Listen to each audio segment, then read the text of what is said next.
చాలా మంచి ఉద్దేశంతో, సేవా దృక్పథంతో the future of the country is in the hands of the young people. The present generation are the future leaders of our country. దానికోసం మీరు ఇప్పటి నుంచి డెడికేషన్ తోటి, పేట్రియటిజం తోటి, డిటర్మినేషన్ తోటి చదువుకుని పైకి రావాలి.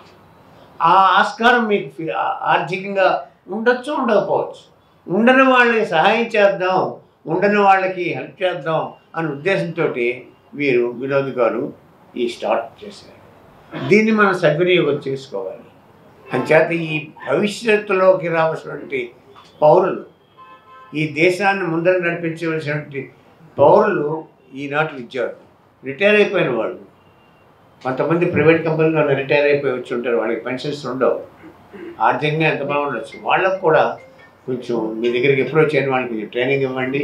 At least they also will learn about the digital marketing and all those things అని రిక్వెస్ట్ చేయడం, వారు ఒప్పుకోవడం చాలా సంతోషం. ఈ విషయంలో నేను వినోద్ గారికి మనస్ఫూర్తిగా కృతజ్ఞతలు తెలుపుతాను. మీరు సంతోషం. ఈ స్కిల్ ఎన్హాన్స్మెంట్ ప్రోగ్రామ్ లాంచ్ చేయడానికి కారణం ఏంటంటే, నేను ఇన్స్టిట్యూషన్ స్థాపించినప్పటి నుంచి 2017లో స్థాపించానండి. అప్పటి నుంచి కూడా అంటే దానికన్నా ముందు చాలా ఇన్స్టిట్యూషన్స్లో వర్క్ చేసి రావడం జరిగింది. 2017 నవంబర్లో ఇన్స్టిట్యూషన్ స్టార్ట్ చేయడం జరిగింది.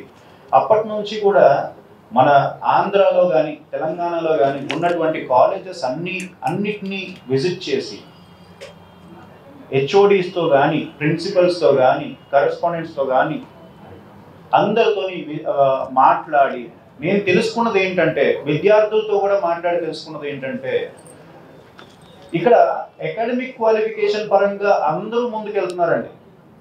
చాలా గ్రాడ్యుయేట్స్ బయటకు వస్తున్నారు. సంవత్సరం అయితే కొన్ని కోట్ల మంది గ్రాడ్యుయేట్స్ బయటకు వస్తున్నారు. కానీ నేను అనాలిసిస్ చేసింది ఏంటంటే, వచ్చేది గ్రాడ్యుయేషన్ సర్టిఫికేషన్స్తో వస్తున్నారు, కానీ టెక్నికల్ నాలెడ్జ్తో మాత్రం ఎవరు రావట్లేదండి. టెక్నికల్గా ఎవరు ప్రూవ్ అవ్వలేకపోతున్నారు. కొన్ని కంపెనీస్తో ఎంఓఎస్ చేసుకోవడం జరుగుతుంది ఇప్పుడు.